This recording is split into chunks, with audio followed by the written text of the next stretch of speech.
तो 6 साल के लंबे इंतज़ार के बाद आखिरकार हमें स्त्री का असली विलन सरकटा देखने को मिल ही गया। जी हाँ दोस्तों, आज की वीडियो में हम बात करने वाले हैं स्त्री 2 के बारे में। तो फ़िल्म के बारे में अगर मैं बात करूँ तो फ़िल्म मेरे लिए एक अच्छी वॉचेबल एंटरटेनिंग फ़िल्म साबित हुई, जहाँ पे कहना चाहूँगा कि फ़िल्म के अंदर कॉमेडी और कैमियोज़ इन दोनों चीज़ों को इतने अच्छे तरीके से यूज़ किया गया है कि आपको एक पल पर पता ही नहीं चलेगा, थ्रू आउट द फ़िल्म ये एहसास ही नहीं होगा कि फ़िल्म की कहानी में, फ़िल्म के स्क्रीन प्ले में जो है कुछ ख़ास हो ही नहीं रहा है। अगर पार्ट 1 से आप कंपेयर करोगे story wise, screen play wise, तो चीज़ें काफ़ी कमज़ोर हैं या फिर है ही नहीं। चाहे बात करें कहानी की, चाहे बात करें सोशल इश्यूज़ पर एक स्टेटमेंट रखने की, या चाहे बात करें इस सर्कटे के चैलेंज को इस फ़िल्म के अंदर एस्टैब्लिश करने की, ये सभी चीज़ें बहुत ही कैजुअल तरीके से फ़िल्म के अंदर चलती हुई हमें नज़र आती है। पर इसके बावजूद भी इस फ़िल्म का जो सबसे बड़ा पॉज़िटिव पॉइंट है, वो ये है कि ये एक नेगेटिव्स होने के बावजूद भी फ़िल्म कहीं पर भी एक पॉइंट के लिए भी जो है बोर नहीं करती। थ्रू आउट द फ़िल्म 2 ढाई घंटे की फ़िल्म है ये, कहीं पर भी फ़िल्म बोर नहीं करती।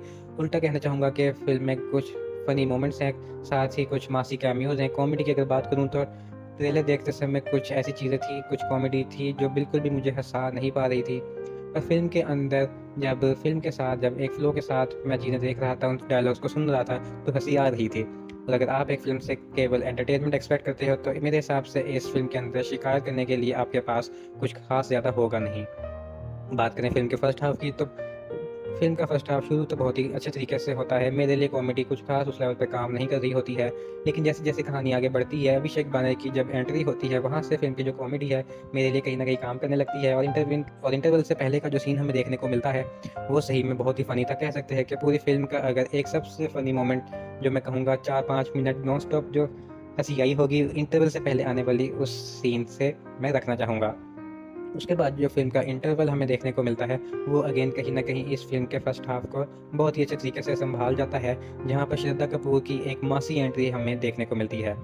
देखिए, फ़िल्म के अंदर श्रद्धा कपूर इंटरवल से पहले ही 2-3 बार नज़र आ चुकी है, लेकिन फिर भी इंटरवल को जिस तरीके से सेट किया गया है, स्टेज किया गया है, सरकटे का जो आतंक है, उससे डरे हुए ये सभी लोग हैं, उन सभी चीज़ों को जिस तरीके से एस्टैब्लिश किया गया है, उसके बाद एक बैकग्राउंड म्यूज़िक के साथ श्रद्धा कपूर की जो एंट्री दी गई है, थिएटर स्टेडियम में तब्दील हो गया था। उसके बाद अगर बात करें तो सेकंड हाफ़ की, तो एक सॉलिड इंटरवल के बाद मैं सेकंड हाफ़ के अंदर कुछ थ्रिलिंग एक्सपेक्ट कर रहा था, कॉमेडी के साथ-साथ कुछ अच्छा थ्रिल, कुछ अच्छा टेंशन मैं एक्सपेक्ट कर रहा था। क्योंकि तब तक एटलीस्ट ये सरकटे का जो कैरेक्टर है, वो लग रहा था कि चैलेंज कर सकता है। लेकिन उसके बाद सेकंड हाफ़ ऐसा फ़ील हुआ मुझे कि मानो ये लोग बहुत ही जल्दी कैसे करके वो फाइनल फेस ऑफ जो है वो पहुँचना चाहते हैं। क्योंकि वहाँ पर इनके पास है वो मासी मोमेंट्स, वो कैमियोज़, वो सिटी मास सीन्स, जो इसके सेकंड हाफ़ को बचा जाता है।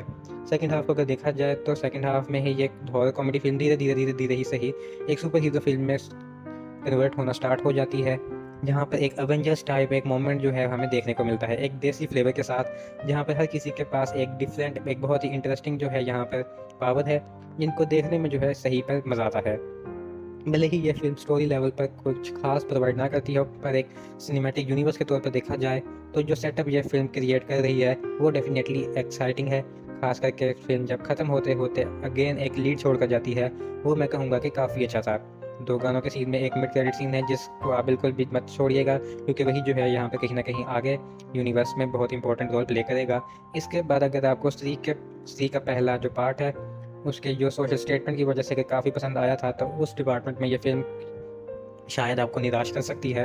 क्योंकि अगर आप फर्स्ट पार्ट को देखोगे, तो वहाँ पर हमें उस ऐसी परिस्थिति में लाकर खड़ा किया जाता है, जहाँ पर हम उस करैक्टर की स्त्री की प्रति जो है कुछ बुरा फ़ील करने लगते हैं। वो फ़ील होता है कि हाँ, उसके साथ जो हुआ वो गलत था, इवन समाज में जो चीज़ें चल रही हैं, वो भी गलत है। पर यहाँ पर अगर आप देखोगे, तो य जो सरकटे को जिस तरह से प्रेज़ेंट किया गया है, वो और बेटर हो सकता था। वहाँ पर जो स्टेटमेंट है, वो और सॉलिड तरीके से जा सकता था। तो देखिए, यहाँ पर जो है सरकटा जो है मॉडर्न विचार रखने वाली लड़कियों को वो पकड़ कर अंदर लेकर जाता है। पर कहानी के अंदर करैक्टर ऐसी हमें देखने को मिली नहीं, जो सही में एक प्रॉपर मॉडर्न लड़की को प्रॉपर डिफाइन करती होगी। कहानी के अंदर एक ऐसा फीमेल करैक्टर होना चाहिए था मेरे हिसाब से, जो इंडिपेंडेंट हो, जो काफ़ी कॉन्फिडेंट हो, अपने दम पर काफ़ी कुछ कर रही हो।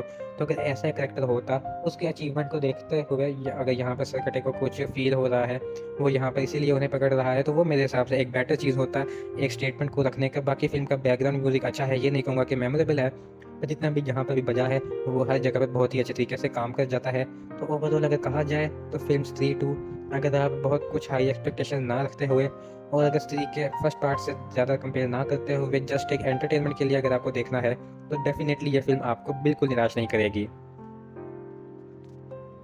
तो दोस्तों अगर वीडियो अच्छी लगी हो तो लाइक करें और चैनल को सब्सक्राइब करें।